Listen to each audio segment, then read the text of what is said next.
오늘 저를 그냥 지나가지 마세요. 다시 한번, 주님, 오늘 저를 그냥 지나가지 마세요. 그 소경 거지 바디메오가 예수님을 불러요. 다윗의 자손 예수여, 나를 불쌍히 여겨주세요.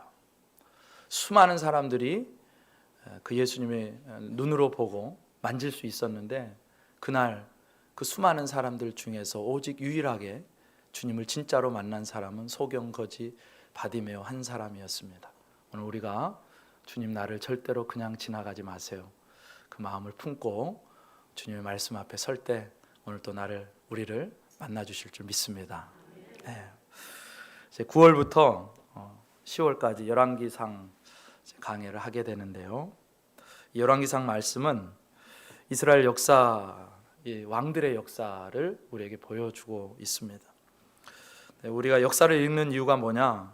역사를 통해서 배우고, 역사를 통해서 그들이 했던, 우리 조상들이 했던 실수와 실패를 다시 반복하지 않기 위해서 우리는 역사를 배웁니다.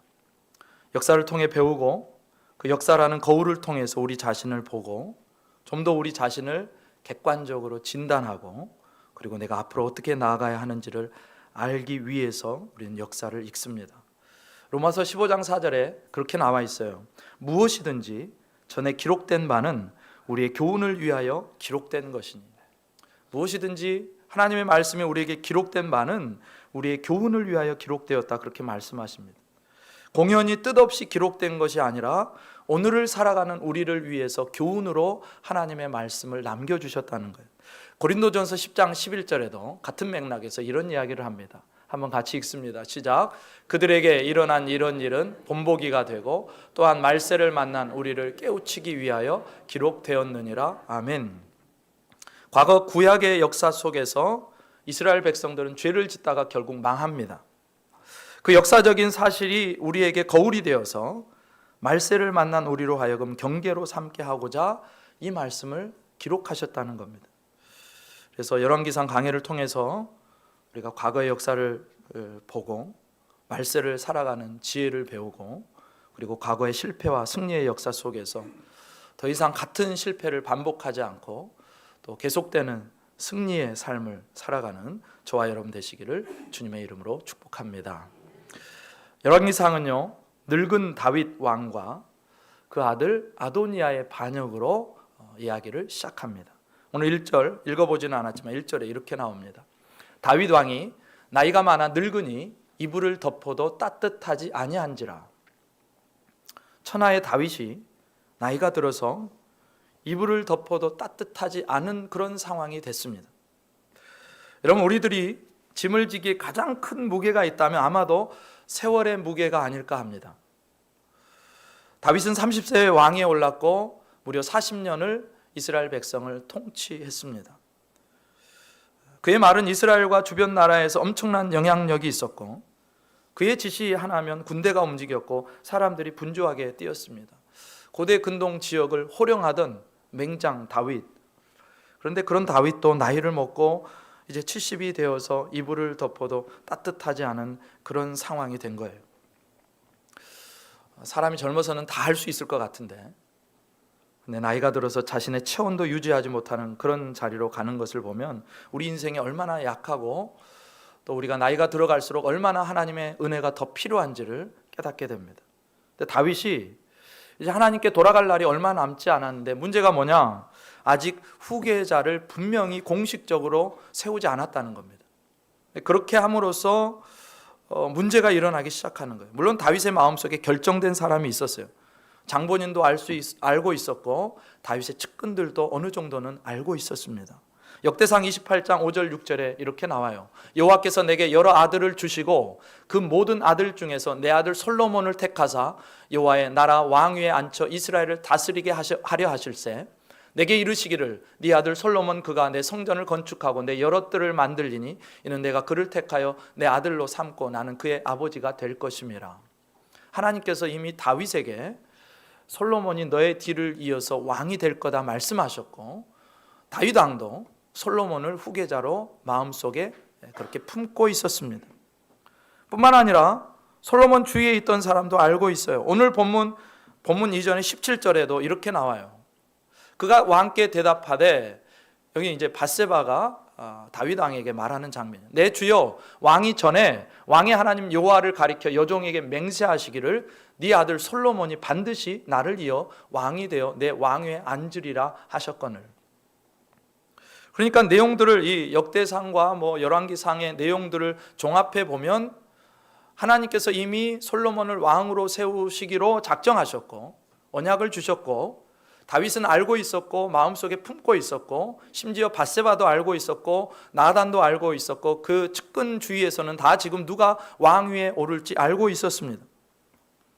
그런데 다윗이 몸이 쇠약해지고 나이가 들어가면서도 공식적으로 후계 구도를 정확하게 지명하지를 않으니까 왕가의 문제가 불거지기 시작하는 거예요. 이런 상황에서 왕의 가장 관심을 가지고 그 왕의 자리를 노렸던 왕자는 바로 아도니아라는 왕자였습니다. 5절에 이렇게 나와요. 그때 핫깃의 아들 아도니아가 스스로 높여서 이르기를 내가 왕이 되리라 하고 자기를 위하여 병거와 기병과 호위병 50명을 준비하니, 이렇게 나옵니다. 지금 아버지 다윗도 죽지 않았습니다. 다윗 왕이 어떤 아들이 왕이 될 거라고 말 한마디도 언질도 한 적이 없어요. 사실 하나님께서 이미 다윗에게 말씀하셨고 솔로몬이라고 다들 신하들도 알고 있고 아도니아도 지금 알고 있어요. 어떻게 알 수 있느냐? 나중에 이제 9절 10절에서 보면 그가 이제 왕이 되려고 사람들을 초청한 자리에 다른 모든 왕자들, 그러니까 자기 동생들을 다 부릅니다. 다윗 왕의 그 자손들을 다 불러요. 그런데 유독 한 사람만 빠지는데 그게 누구냐? 바로 솔로몬이었습니다. 그러니까 솔로몬이 될 거를 이미 알고 있었어요. 아도니아도 알고 있었어요. 그런데 아도니아는 그 자리가, 다윗 왕의 후계 자리가 솔로몬의 것이 아니라 자기 것이라고 생각한 겁니다. 왜 그랬을까? 그도 그럴 것이, 지금 살아있는 그 자녀들 중에서 실질적인 왕위 계승 서열 1위가 바로 아도니아였습니다. 다윗의 장자는 암논인데 다말 사건으로 인해서 압살롬에 의해서 죽임을 당합니다. 둘째 길르앗이 있는데 별로 알려진 바가 없어요. 그래서 아마도 둘째는 거의 주목받지 못하는, 존재감이 없는 그런 사람이었을 것 같습니다. 셋째 압살롬은 다윗 왕에게, 아버지 왕에게 반역을 일으켰다가 결국 죽었습니다. 그런지 지금 살아있는 서열로 보면 넷째인 아도니아가 왕 위에 오를 차례예요. 그러니까 당연히 욕심을 부릴 수밖에 없습니다. 거기다가 아도니아의 용모가 아주 준수했답니다. 아버지 다윗에게 한 번도 야단을 맞은 적이 없을 정도로 그가요 앞가름이 분명했고 똑부러지는 사람이었대요. 그런 아도니아가 어느 순간에 권력에 대한 욕심이 생기니까 그 욕심에 사로잡혀서 지금 이를 쿠데타를 벌이고 있는 거예요. 하나님의 언약, 하나님의 뜻이 분명하게 보여졌고 다윗도 알고 있고 그의 측근들도 알고 있고 심지어 왕자인 자기 자신도 알고 있지만, 그런데 자기를 스스로 높여서 자기가 왕이라고 아도니아가 그렇게 주장하는 거예요. 여러분, 사람이 잘못된 욕심에 사로잡히면 그 순간부터 내가 내 인생을 끌고 가는 것이 아니라 그 욕심이 나를 끌고 가기 시작하고, 그 욕심이 결국 나를 휘두르기 시작하고, 그 욕심이 나를 파멸로 이끌어가는 겁니다. 그러면 쿠데타를 계획한 아도니아는 나중에 어떻게 하려고 이런 일을 생각했을까? 잘 생각해 보면 지금 다윗은 힘이 없어 지금 늘 침실에만 누워 있고, 그래서 내가 군부와 종교 지도자를 포섭해서 내가 딱 등에 업고 전면에 서면 아버지 다윗이 거동이 불편하니까 내가 말로 그냥 통보하고 군부를 동원해서 에워싸고 감금하든지 죽이든지 아니면 설득하든지 해서 자기를 왕 위에 세우고, 그 다음에 꼴보기 싫은 정적들, 특별히 솔로몬을 죽이면 내가 왕이 될 수 있을 거라, 그런 상황을 염두에 두고 쿠데타를 시작한 것 같아요. 그런데 이 과정에서 아도니아의 잘못이 드러나죠. 다시 5절에 보면 이렇게 나옵니다. 그때 핫깃의 아들 아도니아가 스스로 높여서 이르기를, 스스로 높여서 이르기를. 이 아도니아의 결정이 결정적인 잘못이에요. 여러분, 하나님 나라에서는 어느 누가 높아지는 일이 사람 편에서 원한다고 되는 일이 아니고, 사람 편에서 애쓴다고 되는 일이 아니고, 높아지려고 다른 박질한다고 되는 일이 아니에요. 오직 높아지는 것은 긍휼히 여겨주시고 은혜를 베푸시는 하나님에 의해서만 가능한 것입니다. 시편 75편 6절 7절에 이렇게 나와요. 한번 같이 읽습니다. 시작. 무릇 높이는 일이 동쪽에서나 서쪽에서 말미암지 아니하며 남쪽에서도 말미암지 아니하고 오직 재판장이신 하나님이 이를 낮추시고 저를 높이시느니라. 아멘. 하나님의 나라에서는 높아지고 낮아지는 일이 오직 하나님의 결정과 하나님의 손에 달려 있다는 거예요. 하나님이 높여주셔야 높아집니다. 그리고 하나님이 낮추시려고 하면 제 아무리 인간이 발버둥을 치고 죽을 힘을 써도 그는 낮아지게 되어 있습니다. 이게 하나님의 말씀이고 이게 다윗이 알고 있었던 진리고 솔로몬이 알고 있었던 진리고 그러나 아도니아는 알지 못했던 진리였습니다. 네, 아도니아는 그렇게 스스로를 높임으로써 하나님의 뜻을 정면으로 거스르는 범죄를 저지르게 됩니다. 여러분, 단지 아도니아가 왕이 되고자 한 게 인간적인 욕심 거기서 그치는 게 아니고 인간적인 실수 혹은 도덕적인 실수 정도가 아니라 하나님이 솔로몬을 이미 내정해 놓으셨기 때문에 하나님의 뜻을 정면으로 거스르는 신앙의 반역을 일으킨 거예요. 여러분, 인간을 향한 반역은요 때때로 성공하기도 합니다. 그런데 하나님을 향한 반역은 결코 성공하지 못합니다. 상대가 전지전능하신 하나님이세요. 그분의 눈을 피할 수 있습니까? 그분의 손을 피할 수 있을까요? 그 손길을 벗어나서 내 뜻을 도모하고 반역을 해보겠다는 그 발상 자체가 마귀적인 것이고 세상적인 것이고 심판받을 것입니다. 근데 욕심이 눈이 어두워진 아도니아가 쿠데타를 도모하는 과정에서 어리석은 일을 하게 되는데, 만약에 진짜로 자기가 왕좌에 오를 것을 생각했다면 지금 이렇게 한가하게 시간을 보내면 안 돼요. 될 수 있으면 신속하게 일을 처리해야 됩니다. 네, 생각이 너무 안일했어요. 속전속결해야 되는데 아도니아가 너무 안일했습니다. 사람들을 다 불러 모아요. 나는 왕이네 떠들면서 시끄럽게 잔치를 벌이고 사람들과 함께 고기도 먹고 떡도 나누고 잔치를 하는 그 일을 지금 하고 있는 거예요. 잔치는요 나중에 해도 됩니다. 왕좌가 견고해지면 그때 사람들을 불러 모아놓고 잔치를 해도 돼요. 먼저 사람들을 배치하고 군을 장악하고 종교 지도자를 장악하고 그 지지를 등에 업고 왕됨을 공식으로 선언하고 아버지 다윗을 설득하든지 아니면 감금하든지 둘 중에 하나를 하고 정적들의 입을 막기 위해서 제거하든지 아니면 감옥에 가두든지 해서 질서를 딱 잡은 후에 잔치를 해도 늦지 않습니다. 그런데 아도니아는 처음부터 샴페인을 터뜨려 버렸어요. 여러분, 하나님의 뜻을 대항하는 그 아도니아를 하나님이 어리석게 만드셨다고 그런 생각이 듭니다. 그는 그렇게 스스로 왕위에 오를 수 있는 찬스를 걷어찼고 그 아까운 절대적인 시간을 낭비하고 말았습니다. 그리고 그때 다윗 왕 쪽의 사람인 나단이 급하게 움직이기 시작해요. 사실 나단은요 아도니아의 부름을 받지 못했습니다. 왜 안 불렀을까? 왜 아도니아라는 사람이 나단같이 중요한 선지자를 안 불렀을까 생각하면 나단이 그만큼 아무의 말에나 움직이지 않는 충성스러운 사람이었기 때문에 그렇습니다. 내가 불러도 저 사람은 안 올 거야. 여러분, 다른 사람이 보기에 나는 어떤 모습일까 한번 생각해 보십시오. 내가 나쁜 일을 도모하려고 하고 내가 어떤 일을 도모하려고 할 때 저 사람은 내가 불러도 안 올 하나님의 사람이야, 충성스러운 사람이야, 신실한 사람이야. 그 사람들이 나를 어떻게 생각할까? 근데 사실 나단과 밧세바는요 그렇게 좋은 관계가 아니었어요. 아도니아가 마음을 먹고 그 틈 사이를 어떻게든 헤집을 수 있었을지도 모르겠습니다. 그런데 그렇게 하지 않아요. 사실 다윗이 회개했죠. 사건을 저지르고 밧세바 사건을 저지르고 회개했어요. 그 죄를 신랄하게 지적한 사람이 바로 나단입니다. 다윗의 입장에서는요 나단은 결코 편한 사람이 아니에요. 밧세바도 마찬가지예요. 자신의 치부를 샅샅이 알고 있는 사람이에요. 그러니 늘 볼 때마다 껄끄러운 그런 관계일 확률이 높습니다. 그런 상황임에도 아도니아가 나단을 부르지 않았다. 나단은 결코 자신의 말에 호응할 사람이 아니라는 것을 아도니아가 안 거예요. 아도니아가 부르지 못할 사람, 다윗 왕에게 충성스러운 사람, 아니 그보다 더 앞서서 하나님 앞에 충성스러운 사람이라는 것을 아도니아도 알고 있었다는 거예요. 여러분, 저는 아도니아와 같은 자의 부름에 그 부름의 대상에 저와 여러분이 끼어 있지 않기를 주님의 이름으로 축복합니다. 아, 저 사람은 안 될 사람이야.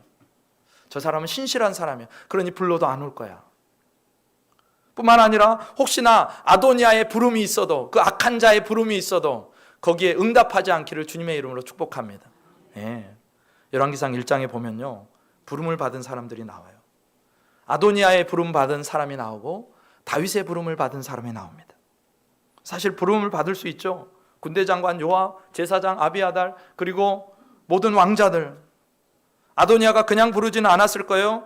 저들을 불렀을 때 나한테 올 거고, 저들이 내가 쿠데타를 일으켜서 왕권을 차지하는데 힘이 될 거고, 저들이 든든한 내 지지 세력이 될 거야 라고 생각하는 그 사람들을 불렀을 겁니다. 그런데 그 부름을 받았다는 것보다 더 중요한 사실이 뭐냐? 어떤 이유로 부름을 받았든지 그 부름에 응답하는 각자가 결정해야 하고 그 각자가 개인의 결정에 책임을 져야 된다는 거예요. 여러분, 누구에게 부름 받았느냐보다 내가 그 부름 받음에 어떻게 응답하느냐가 훨씬 중요합니다. 여러분, 누가 부른다고 함부로 가시면 안 돼요. 그 부름에 응한다면 내가 어떤 책임을 져야 하고 되고, 내가 어떤 일이 나를 기다리고 있으며 그 응답에 하나님은 어떻게 말씀하실까, 하나님이 어떻게 생각하실까, 그거를 먼저 생각해야 되는 겁니다. 고민해야 되는 거예요. 그저 그 사람이 좋다고, 그저 그 사람이 평상시에 날 잘 대해줬다고 그런 부름에 함부로 응답하면 안 되는 거예요. 여러분, 아도니아가 불러서 응답한 사람들이 나중에 어떻게 되는지 아십니까?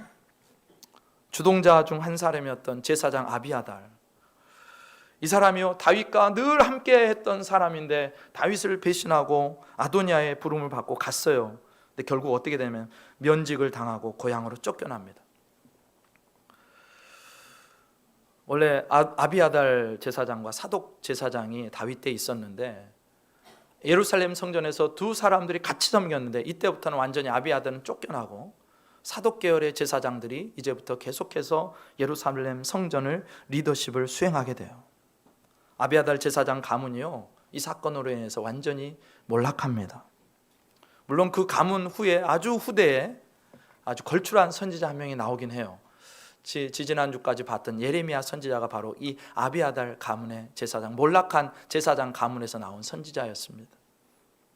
하여튼 아비아달 제사장 가문은 그렇게 몰락하고 역사 속에서 그 괴로움을 견뎌야 됐어요. 또 한 사람이 있어요. 요압 장군이에요. 그의 결국이 어떻게 됩니까? 제단의 뿔을 잡습니다. 이 말은 뭐냐면 나 좀 살려달라, 목숨을 구걸하는 거예요. 근데 사실요, 요압이 그런 사람이 아니에요. 다윗의 시대에 이스라엘 최고의 군사령관, 별 4개를 단 사성장군 요압. 다윗마저도 요압을 함부로 하지 못했습니다. 다윗의 말을 잘 안 들어도 다윗이 함부로 할 수가 없는 사람이 요압이었어요.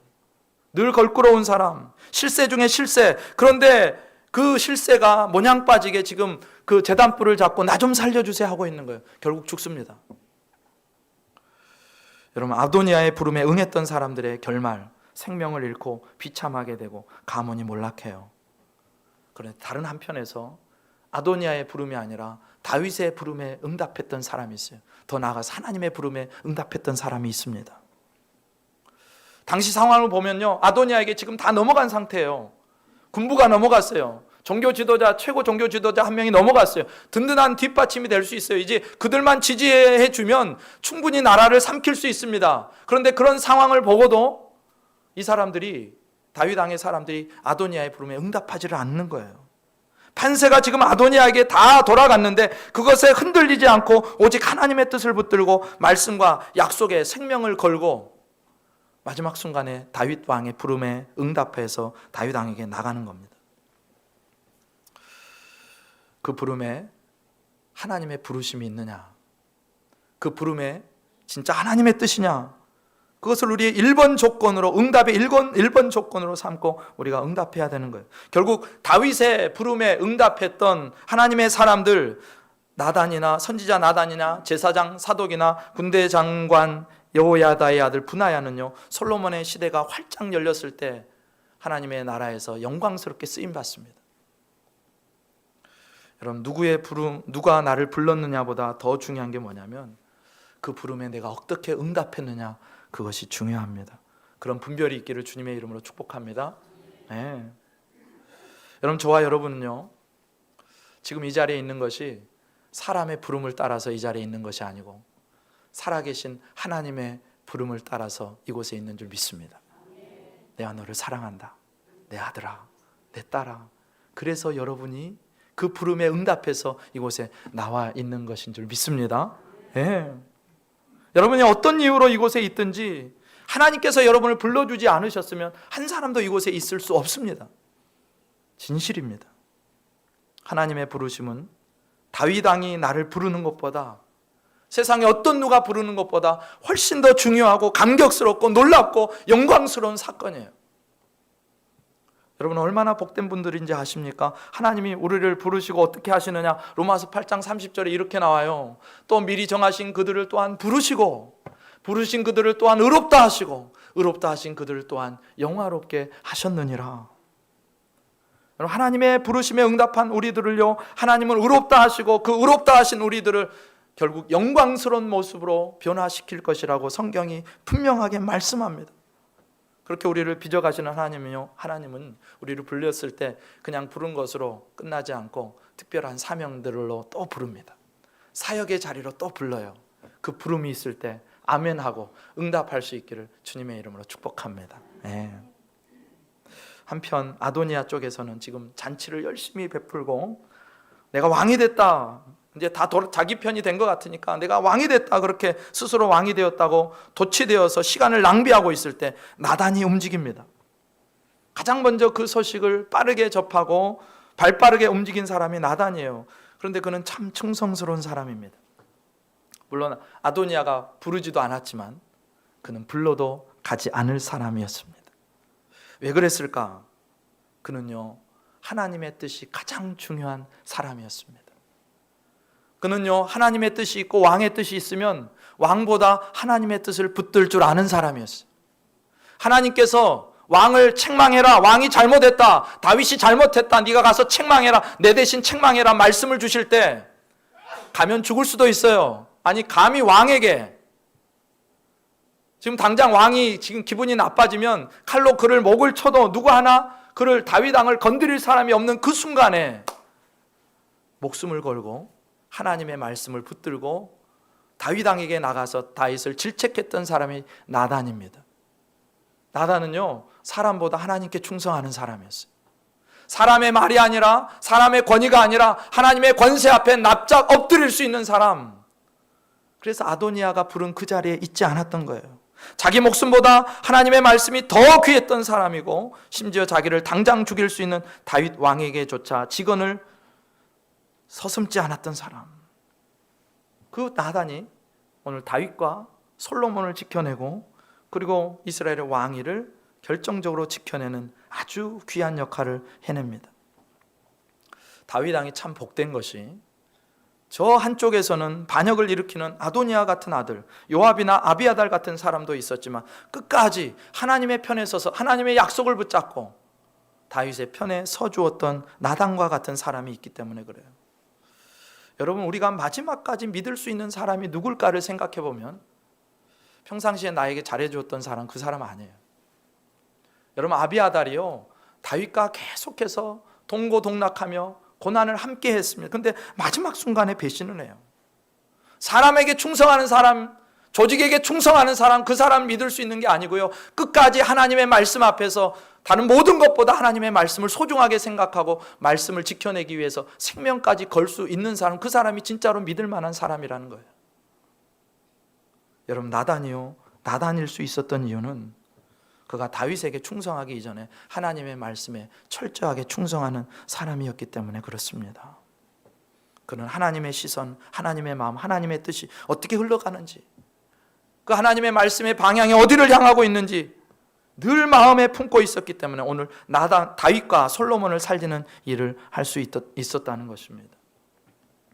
그래서 저는 저와 여러분의 곁에 내게 좋은 말만 해주는 사람, 내 편만 되어주는 그런 사람이 아니, 그런 사람보다 더 중요한 사람, 내게 하나님의 말씀, 하나님의 뜻을 명확하게 말해줄 수 있는 사람, 어떤 상황에서도 내가 그 말을 들었을 때 화가 날 수도 있고 불평을 할 수도 있고 원망을 할 수도 있지만 화를 낼 수도 있지만 그럼에도 불구하고 하나님의 말씀이니까 정확하게 내게 그 말씀을 전해줄 수 있는 그 사람이 곁에 있는 사람이라면 그 사람은 정말로 행복한 사람이에요. 그런 사람이 저와 여러분의 곁에 많이 있을 수 있기를 주님의 이름으로 축복합니다. 다윗의 곁에 나단이 있어요. 그리고 그 나단이 개입함으로써 밧세바가 움직였고 결국 다윗이 아도니아의 소식을 듣고 늦지 않게 왕위를 솔로몬에게 넘겨주겠다 그런 선포를 하고 결국 아도니아의 쿠데타가 좌초되는 것을 오늘 본문을 통해서 알게 됩니다. 그 과정이 32절부터 35절까지 해서 다윗이 이렇게 얘기하는 모습이 나와요. 한 절씩 교독합니다. 다윗 왕이 이르되 제사장 사독과 선지자 나단과 여호야다의 아들 분하야를 내 앞으로 부르라 하니 그들이 왕 앞에 이른지라.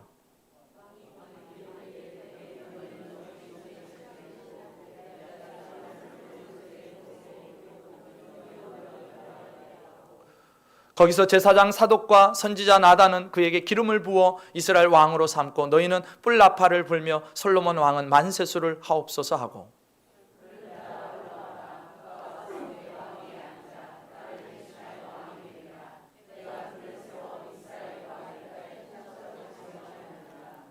아멘. 지금 상황이 급박하게 돌아가고 있습니다. 다윗 왕의 명령이 떨어졌어요. 그리고 그 명령대로 이제 신속하게 다윗 왕의 부름을 받은 사람들이 신속하게 일을 수행하기 시작합니다. 38절 39절에 이렇게 나와요. 제사장 사독과 선지자 나단과 여호야다의 아들 분하야와 그렛 사람과 블렛 사람이 내려가서 솔로몬을 다윗 왕의 노새에 태우고 인도하여 기온으로 가서 제사장 사독이 성막 가운데에서 기름 담은 뿔을 가져다가 솔로몬에게 기름을 부으니 이에 뿔나파를 불고 모든 백성이 솔로몬 왕은 만세수를 하옵소서 하니라. 아멘. 다윗의 명을 받은 나단과 사독과 분하야가 다윗의 명을 있는 그대로 신속하게 실행합니다.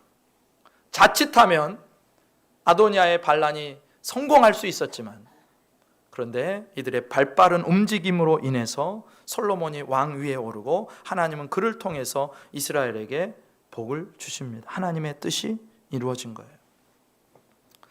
네, 그렇게 결국 하나님의 뜻이 이루어졌는데 그 과정을 보면 그 일에 인간 편의 노력과 수고가 실제로 있었다는 것을 오늘 알게 됩니다. 나단의 발빠른 움직임이 있었고요. 밧세바가 왕에게 질문했고요. 그리고 다윗 왕이 결정했고요. 그리고 다윗의 뜻을 받던 나답과 사독과 분하야가 그대로 실행했습니다.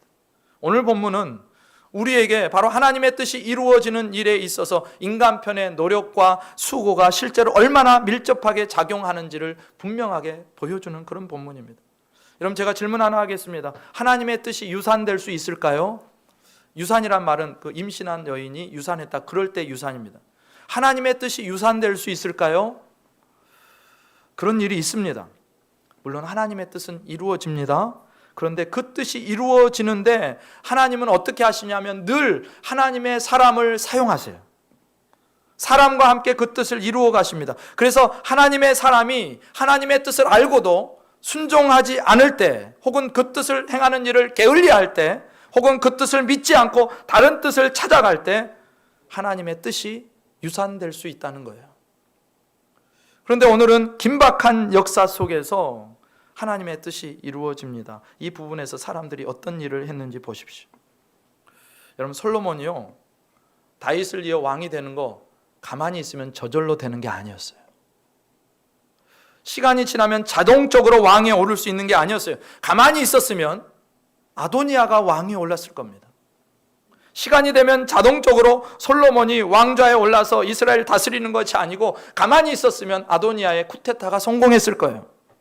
만약에 아도니아의 왕자의 난을 알고도 나단이 가만히 있었다면, 만약에 나단의 말을 듣고도 밧세바가 아무런 조치도 취하지 않았다면, 만약에 밧세바가 말할 때 나단이 들어와서 그 말을 거들어주지 않았다면, 만약에 그런 이야기를 듣고도 다윗 왕이 아무런 결정도 하지 않고 시간을 보내버렸다면, 만약에 다윗의 뜻을 받던 나단과 밧세바와 다른 신하들이 다윗의 명을 게을르게 순종했다면 어쩌면 솔로몬은 왕에 오르지 못했을 겁니다.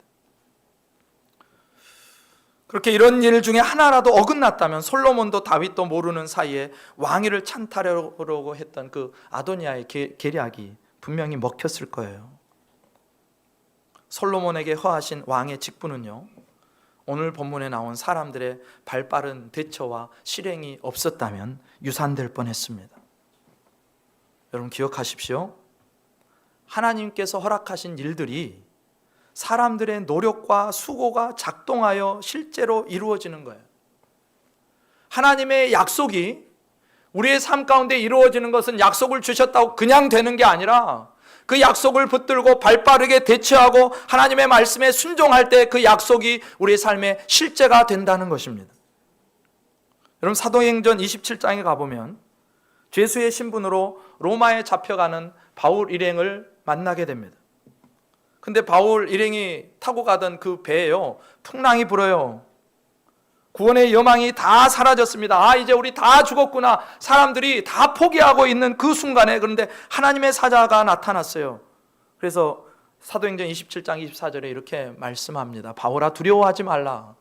너가 가이사 앞에 서야 하겠고 또 하나님께서 너와 함께 항해하는 자를 다 내게 주셨다 하셨으니. 그때 바울이 이 하나님의 사자의 말을 듣고요, 믿고 근심하는 일행에게 22절에서 이렇게 말합니다. 내가 너희를 권하노니 이제는 안심하라. 너희 중 아무도 생명에는 아무런 손상이 없겠고 오직 배뿐이리라. 그렇게 위로해요. 그러면서 또 34절에 음식 먹기를 권해요. 음식 먹기를 권하노니 이것이 너희의 구원을 위하는 것이요 너희 중 머리카락 하나도 잃을 자가 없으리라 하고,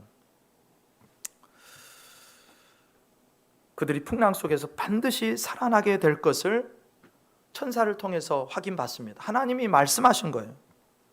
그 후에 어떤 일이 일어나죠? 어찌하여 배가 다 깨져가기 시작합니다. 배가 파손하는 거예요.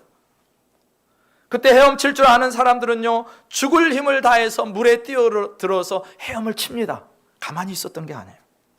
남은 사람들은요, 어떻게든 살아보려고 그 널빤지 널조각을 붙잡고 있거나 아니면 통 같은 거 뜰 수 있는 거를 붙들고 겨우겨우 이제 구사일생해서 육지로 나오게 됩니다. 생각해 보세요. 다른 사람도 아니고 하나님께서 직접 사자를 보내셔서 너희를 생명을 구원해 줄 거야, 너희 다 살 거야 약속하셨으니까 그 약속을 믿고 가만히 있었다면 어떻게 됐을까? 죽어라고 헤엄치지 않았으면 어떻게 됐을까? 하나님이 물에 빠져도 나를 건져주시겠지, 그러면서 널판지 조각을 잡지 않았다면 어떻게 됐을까? 그랬다면 아마도 그들 중에 대부분이 죽었을 거예요. 그래도 하나님께서 그들을 건져주실 수 있지 않을까요? 아니요. 만약에 그들이 아무런 행동을 취하지 않았다면 그들은 다 물에 빠져 죽었을 겁니다.